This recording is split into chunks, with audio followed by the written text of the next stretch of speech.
Welcome back to another video. I made predictions for all the divisions except the AFC West. Now, this is the AFC West. Kansas City Chiefs. This offseason, the Chiefs lost Joe Thuney on the O-line. He was really solid, which will suck for them, but they should be just fine. The interior O-line has been very good and should stay that way despite the loss. Offensively, as long as the Chiefs have Patrick Mahomes, they're going to be fine. They've done it without any wide receivers before, and now they do have some solid receivers in Xavier Worthy and Rashee Rice. Rashee Rice is going to miss a lot of time due to being a complete dumbass and causing a huge accident, but this offense will be fine without him. Travis Kelce was underwhelming last regular season, but he was great in the playoffs. I feel like he's going to coast another regular season and turn it up again in the playoffs. This defense should still be really good. Chris Jones is one of the best defensive tackles in the league. Trent McDuffie is an elite cornerback, and they still have solid pieces everywhere. They'll be one of the best defenses in the league. There isn't too much to say about them. They're the Chiefs. They're going to continue to do what they've been doing the past few years. They've won the division 9 straight years and are looking to make that 10. They are approaching the Patriots record of 11 straight division wins, which is honestly crazy. I believe they'll win it again and really close in on that record. 13-4. Denver Broncos. Honestly, I was really low on Bo Nix last year. I did not think he was a round 1 quarterback. However, he played really well as a rookie. I was deeply surprised. After his performance last year, I think Bo Nix can really be the guy. As for the rest of the offense, they don't really have any great running backs. Maybe J.K. Dobbins can be that, but he hasn't really been healthy for me to trust him. Courtland Sutton's very underrated, and Marvin Mims is decent. They do have some underrated weapons on the outside. I believe that the Broncos have found the quarterback for this offense, and they will be decent again this year. The Russell Wilson era was an absolute nightmare for Bronco fans. This defense was elite last year and has been elite for a while now. It was never the defense that let the team down, usually the offense. Let's ignore the 70-point game. That was an anomaly. I feel like everyone just gave up midway through the game. Patrick Surtain got torched by Robbie Chosen that game. That should not happen. Anyways, I believe this defense will continue to be one of the best in the league and scare opposing offenses. Overall, I feel like the ceiling is still just a wild card spot and a first round exit.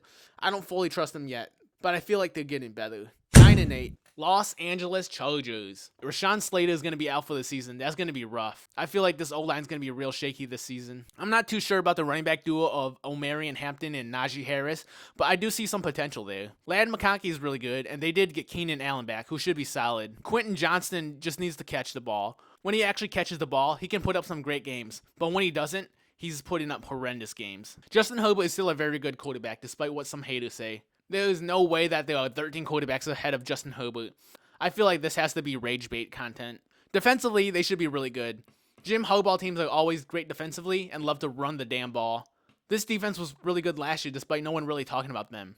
Maybe it's because the Chargers don't have any fans. This team should be no different from the standard Jim Harbaugh team, except with a really good quarterback. I struggled picking between if the Broncos or Chargers were going to be better. I ended up giving the Chargers the edge, but I'm not super confident in this pick. I have them going 9-8 as well, but winning the tiebreaker over the Broncos for second in the division. Las Vegas Raiders. The Raiders drafted Ashton Jeanty out of Boise State this year. I think he's really good. Boise State looked completely awful without him this year. Maybe Ashton was really carrying the hell out of that team. Outside of Ashton, they have an okay offense, I guess. Geno Smith is a serviceable quarterback. Brock Bowers is a really good tight end. Before the trade request, Jacoby Myers and Amari Cooper would have been a decent wide receiver duo, but I guess Jacoby wants out now. The real issue is their O-line. Poor Geno, going from poor O-line playing in Seattle to poor O-line playing in Las Vegas. They'll be behind for a lot of their games, so I don't think we'll see the full potential of Ashton Jeanty. They'll end up having to throw more than they run. This defense was horrible last year and probably still is. Max Crosby is an elite pass rusher, but outside of him, I don't see anyone else on that defense I like. Max Crosby will put up a lot of sacks, but this defense as a whole will let up a lot of points. I don't trust this defense to be good. Overall, I feel this team has some talent, but just not enough. Pete Carroll's a good head coach, but I don't think he can turn things around, especially this season. The Raiders have a couple of stars, but outside of that, they really lack talent. 5-12.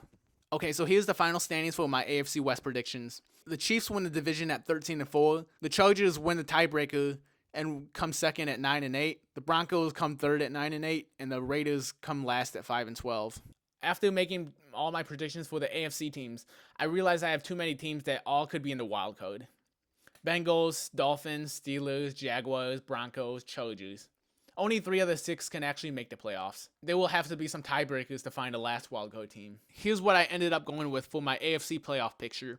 The Chiefs get the 1 seed at 13-4. Bills get the 2 seed and the tiebreaker over the Ravens at 12-5. Ravens get the 3rd seed at 12-5, and then the Houston Texans get the 4th seed at 11-6. I have the Bengals getting the top wildcard spot at 10-7, Dolphins getting the 6th seed at 10-7, and then the Chargers get the 7th seed at 9-8. Thanks for making it to the end of the video. Make sure you leave a like if you enjoyed. It's going to be tight, but I'm going to try to get my week 1 predictions out before the season starts. Alright, peace.